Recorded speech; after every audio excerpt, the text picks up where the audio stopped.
सबसे पहले आपको बताएं कि हुकूमत और अपोजिशन की मुज़ाकराती कमेटी का इजलास दोनों जानिब से मुज़ाकरात जारी रखने पर इत्तफाक हुआ है और मुज़ाकराती कमेटी का आइंदा इजलास 2 जनवरी को होगा। इसी से मुतालिक मजीद मालूमात हासिल करेंगे नुमाइंदा दुनिया न्यूज़ यासिर मलिक ने इस्लामाबाद से हमें ज्वाइन किया। जी यासिर, क्या डिटेल्स हैं आज की जो मीटिंग रही उससे मुतालिक? देखिए, बिल आखिर दोनों जानिब से हुकूमती और अपोजिशन की जानिब से मुज़ाकरात जो हैं उनका आज पहला दौर हुआ और तकरीबन पौने 2 घंटे तक मुज़ाकरात का सिलसिला जारी रहा। दोनों तरफ से बातें की गई और कुछ पुरानी तलखियाँ जो हैं उनको भी डिस्कस किया गया और कुछ पुरानी बातें जो असद कैसर जब स्पीकर थे तो उनके स्पीकर होते हुए के कुछ वाक़यात जो हैं वो भी आज के जो इस मुज़ाकराती कमेटी का जो इजलास था उसके अंदर डिस्कस की गई। मुस्लिम लीग नून की जानिब से भी चूँकि अब हुकूमती जमात है उसकी जानिब से भी माजी में जो कुछ उनके साथ होता रहा वो भी आज बताया गया स्पीकर अयाज सादिक की जानिब से और गिले शिकवे दोनों जानिब से किए गए। लेकिन अब 2 जनवरी के जो है दोबारा इजलास होगा और आज चूँकि अली अमीन गंडापुर मौजूद नहीं थे अपोजिशन की जानिब से, इसी तरह से उमर अयूब मौजूद नहीं थे, तो अब दोबारा से 2 जनवरी को दोनों मुज़ाकराती कमेटियों का इजलास दोबारा होगा। स्पीकर कौमी असम्बली सरदार अयाज सादिक सदारत करेंगे और पाकिस्तान तहरीक इंसाफ को ये कहा गया है जो अपोजिशन की मुज़ाकराती कमेटी है कि आप अपना जो ड्राफ्ट है वो तैयार करके लाएंगे। अब पाकिस्तान तहरीक इंसाफ ने आज ये भी कहा इजलास के अंदर कि उनको वक्त चाहिए और वो अपनी चीज़ें फाइनल करना चाहते हैं और बानी पीटीआई से भी मशावरत करना चाहते हैं। तो हुकूमत की जानिब से कहा गया है कि वो चीज़ें लाई जाएँ जिनके ऊपर समझ आती हो, जिनके ऊपर अमल दरामद जो है वो हुकूमत के लिए भी करना आसान हो। तो दोनों तरफ से आज बातचीत की गई। वज़ीर आज़म शहबाज शरीफ की जानिब से गुज़िश्ता रोज़ ये कमेटी तश्कील दी गई, फिर उसके बाद स्पीकर कौमी असम्बली ने फौरी तौर पर दोनों कमेटियों को आज अपने पास बुलाया और ये कहा कि पार्लियामेंट के दरवाजे और स्पीकर चैम्बर के दरवाजे, इवन यहाँ तक कि स्पीकर हाउस जो है वो भी दोनों मुज़ाकराती कमेटियों के लिए जो है वो खुला है। लेकिन आज कमेटी रूम नंबर 5 में ये इजलास हुआ, पौने 2 घंटे तक बहुत शुक्रिया यासिर मलिक, आपने अब तक की पेशरफ से मुतालिक आगाह किया। स्पीकर कौमी असम्बली सरदार अयाज सादिक ने कहा है कि अपोजिशन से मुज़ाकरात में माहौल बहुत अच्छा था, मुस्बत बातचीत हुई, कुछ माजी की बातें हुई, कुछ हाल की बातें हुई। आज अपोजिशन के कुछ दोस्त नहीं आ सके, अगली मुलाकात 2 जनवरी को होगी। अयाज सादिक ने यह भी कहा कि सियासी बेहतरी आएगी, जमहूरियत भी मजबूत होगी। आज बहुत ही मस्बत तरीके से आज की गुफ्तगू की, कुछ माजी की बातें हुई, कुछ हाल की बातें हुई और कुछ मुस्तकबिल की बातें हुई। माहौल बहुत अच्छा था। चूँकि आज कुछ मेंबरान अपोजिशन के नहीं तशरीफ़ ला सके तो हमने अगली मीटिंग 2 तारीख की का प्रपोज़ हुआ है जो इंशाल्लाह 2 जनवरी को मीटिंग होगी और मुझे उम्मीद नज़र आती है कि अगर हम सब मिल के सर जोड़ के पाकिस्तान की बेहतरी के लिए जो कि अहद भी करते हैं और कोशिश भी करेंगे, काम करना चाहते हैं, इसमें सियासी बेहतरी भी आएगी, जमहूरियत भी मुस्तहकम होगी, पाकिस्तान को जो चैलेंजेस दरपेश हैं उसमें भी बेहतरी आने का इम्कान है। साबिक स्पीकर और पीटीआई मुज़ाकराती कमेटी के रुकन असद कैसर ने कहा है कि हमने अपना मौक़िफ़ भरपूर तरीके से सामने रखा, तमाम कैदियों बशमूल बानी पीटीआई की रिहाई का मुतालबा किया, जुडिशल कमीशन की तश्कील के हवाले से भी मुतालबा सामने रखा, चार्टर ऑफ डिमांड 2 जनवरी को पेश करेंगे, उसी रोज़ बाकायदा मुज़ाकरात का आगाज़ भी होगा। हमने बानी पीटीआई से राबतों का भी मुतालबा किया है जो हुकूमत ने तस्लीम कर लिया। हमने ये भी मुतालबा किया कि इमरान खान के साथ जो है ना हमारा राबिता इस्तेमाल किया जाए, उनके साथ हमारी मीटिंग हो। तो देखते कब हमारा मुलाकात अरेंज होती है। 2 तारीख को हमारी जो मीटिंग है वो 2 जनवरी को इंशाल्लाह मीटिंग होगी। रिहाई जो हमारे असीर रहनुमा और सियासी कैदियों की रिहाई, हमारी जो जुडिशल कमीशन सीनियर जो जजेस उसकी मातहत जो है जुडिशल कमीशन और जो हमारे पंजाब में हमारे लोगों के साथ जो जुल्म हो रहा है और खासकर जो हमारे गरीब वर्कर्स हैं। मुस्लिम लीग नून के रहनुमा राना सनाउल्लाह ने कहा है कि दोनों तरफ से खुले दिल के साथ बैठे, वो जो बात करना चाहते हैं करें, हम भी अपना मौक़िफ़ सामने रखेंगे। पॉलिटिकल डायलॉग से ही दरमियानी रास्ता निकलेगा। अफ्रीकैन एक दूसरे की बात सुने फिर कोई रास्ता निकालें। ये नहीं हो सकता कि 100% एक दूसरे की बात मान लें।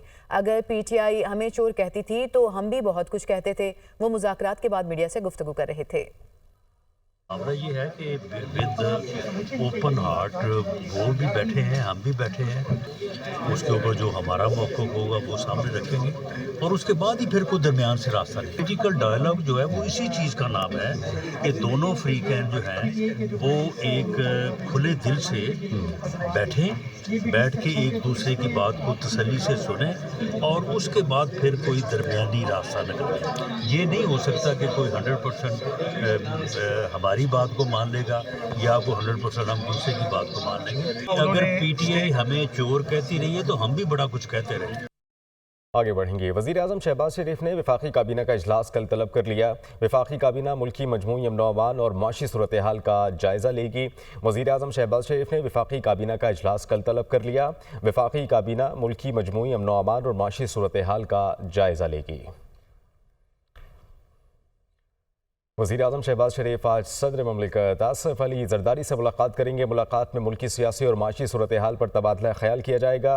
चेयरमैन सेनेट यूसुफ रज़ा गिलानी भी इस मुलाकात में मौजूद होंगे। मुलाकात आज शाम 5:30 बजे ऐवान सदर में होगी। अहम मुलाकात होने जा रही है। वज़ीर आज़म पाकिस्तान शहबाज शरीफ और सदर ममलिकत आसिफ अली ज़रदारी की ये मुलाकात ऐवान सदर में होगी। मुलाकात आज शाम 5:30 बजे होगी और इस मुलाकात का हिस्सा चेयरमैन सेनेट यूसुफ रज़ा गिलानी भी होंगे। पीपल्स पार्टी और नून लीग के दरमियान पंजाब में पावर शेयरिंग पर ब्रेक थ्रू का इम्कान है। नून लीग और पीपल्स पार्टी की कोऑर्डिनेशन कमेटियों का इजलास कल गवर्नर हाउस में होगा। पंजाब में पीपल्स पार्टी को लोकल सतह पर दरपेश मसाइल के हवाले से मुशावरत होगी। इजलास में पीपल्स पार्टी के नून लीग के साथ पंजाब में तहफ़्फ़ुज़ात पर भी बात की जाएगी। 190 मिलियन पाउंड रेफरेंस का महफूज फैसला 6 जनवरी को सुनाया जाएगा। अदालती अमले की जानिब से बताया गया है। तहरीक इंसाफ के वकील खालिद यूसुफ को अदालती अमले ने नई तारीख से भी आगाह कर दिया। एहतसाब अदालत के जज नासिर जावेद राना ने दलाइल सुनने के बाद 18 दिसंबर को सेंट्रल जेल अडियाला जेल में फैसला महफूज किया था, जबकि 190 मिलियन पाउंड रेफरेंस का महफूज फैसला अब 6 जनवरी को सुनाया जाएगा। सदारती दहशतगर्दी अदालत लाहौर में अस्करी टावर जलाओ घिराव समेत 4 मुकदमात का जेल ट्रायल। शाह महमूद कुरैशी, यास्मीन राशिद समेत दीगर के खिलाफ कोट लखपत जेल में समात हुई और अदालत ने जिना हाउस के बाहर गाड़ी जलाने के मुकदमे में 2 गवाहों के बयानात कलम बंद कर लिए। अदालत ने आइंदा समात पर दीगर मुकदमात में मुल्जिमान को हाजिरी यकीनी बनाने की हिदायत कर दी। जज मंजर अली गुल ने केस की समात 2 जनवरी तक मुलतवी कर दी। इंसदाद दहशतगर्दी अदालत इस्लामाबाद में पाकिस्तान तहरीक इंसाफ का डी चौक एहतजाज केस। आपको बताएं, डॉक्टर यास्मीन राशिद समेत दीगर के खिलाफ कोट लखपत जेल में समात। अदालत ने जिना हाउस के बाहर गाड़ी जलाने के मुकदमे में 2 गवाहों के बयानात भी कलमबंद कर लिए। अदालत ने आइंदा समात पर दीगर मुकदमात में मुल्जिमान को हाजिरी यकीनी बनाने की हिदायत कर दी। जज मंजर अली गिल ने केस की समात 2 जनवरी तक मुलतवी कर दी। मिलिट्री कोर्ट की जानिब से 9 मई केसेस में सजा याफ्ता 11 मुजरिमान की सेंट्रल जेल लाहौर मुंतकिल कर दिया गया है। मोहम्मद इमरान, महबूब अली शाहजान, मोहम्मद ज़ियाउर रहमान, अली इफ्तिखार, अब्दुल हादी, दाऊद खान, फ़हीम हैदर, मोहम्मद हाशिर, मोहम्मद आशिक खान, मोहम्मद बिलावल को सेंट्रल जेल लाहौर में मुंतकिल किया गया है। तो मिलिट्री कोर्ट की जानिब से ये 9 मई के केसेस हैं जिसमें सजा याफ्ता 11 मुजरिमान को सेंट्रल जेल लाहौर मुंतकिल कर दिया गया है। वज़ीर आला पंजाब मरियम नवाज शरीफ ने कहा है कि सियासी मुखालफत की बुनियाद पर मुझे किरदार कुशी का सामना करना पड़ा। इतनी मजबूत हो गई हूँ कि नारा लगाओ, गाली दो, मुझे कोई फ़र्क नहीं पड़ता। इस्लामाबाद में तकरीब से खिताब में मरियम नवाज ने कहा कि 30,000 स्कॉलरशिप्स इस साल दे रहे हैं। 60% स्कॉलरशिप्स तालिबात को दिए गए। आइंदा साल 50,000 स्कॉलरशिप्स देने का ऐलान किया है। तालीम याफ्ता नौजवानों को 3 करोड़ तक कर्जा स्कीम भी लाएंगे। मैं आपके सामने खड़ी हूँ, यहाँ लड़कियाँ ज़्यादा अंडरस्टैंड करेंगी। एक इस तरह की मुझे स्लैंडर कैंपेन्स का सामना करना पड़ा, कैरेक्टर असैसिनेशंस का सामना करना पड़ा, सिर्फ और सिर्फ जो सियासी मुखालफत है उसकी बुनियाद पर। मैं तो आहिस्ता आहिस्ता इतनी सख्त हो गई हूँ, इम्यून हो गई हूँ कि मैं उन लोगों का शुक्रिया अदा करना चाहती हूँ जिन्होंने मुझे उस आग की भट्टी में से गुजारा कि अब मेरे पे कोई चीज़ असर नहीं करती, मुझे गाली दे दो मुझ पे असर नहीं करता, मेरे सामने खड़े होकर नारा लगा दो मुझ पे असर नहीं करता। गाली देना, बदतमीज़ी करना, गिरबान पकड़ लेना, बड़े छोटे का लिहाज ना करना, ये हमारे एथिक्स नहीं है। पाकिस्तान में जो 60% पॉपुलेशन है, यूथ है, 35 ईयर्स से नीचे, तो इस मुल्क का जो मुस्तकबिल है वो और जो बागडोर है इस मुल्क की वो यूथ के हाथ में। 30,000 स्कॉलरशिप्स इस साल हम दे रहे हैं और मुझे खुशी है इस बात की, मुझे आज बच्चियां ज़्यादा एक्साइटेड लग रही हैं कि 60% जो स्कॉलरशिप्स हैं वो बच्चियों को गए हैं, लड़कियों को गए हैं माशाल्लाह। मैं एक स्कीम लेके आ रही हूँ जनवरी 25 से, जिसमें 3 करोड़ तक का कर्जा जो है आसान एक साथ में मिलेगा, ताकि बच्चे अपना रोज़गार, अपना बाइज़्ज़त रोज़गार जो है वो सेट कर सकें। मुखालिफिन को बात चाहिए होती है ना, कहते हैं ये तो अवाम का ही पैसा है, अवाम पे ही जा रहा है, मेरी जेब से नहीं जा रहा, ये आप ही का पैसा है, लेकिन ये पैसा तो हुकूमतों के पास पहले भी था ना, ये मेरे बच्चों को क्यों पहले नहीं मिला। बात करेंगे पाकिस्तान स्टॉक एक्सचेंज की, जहां जबरदस्त तेजी का रुझान देखा गया। 100 इंडेक्स में 4,500 से ज्यादा पॉइंट्स का इजाफा हुआ। 100 इंडेक्स 1,14,088 पॉइंट्स पर ट्रेड कर रहा है। 100 इंडेक्स 1,14,159 पॉइंट की हद को छू गया है।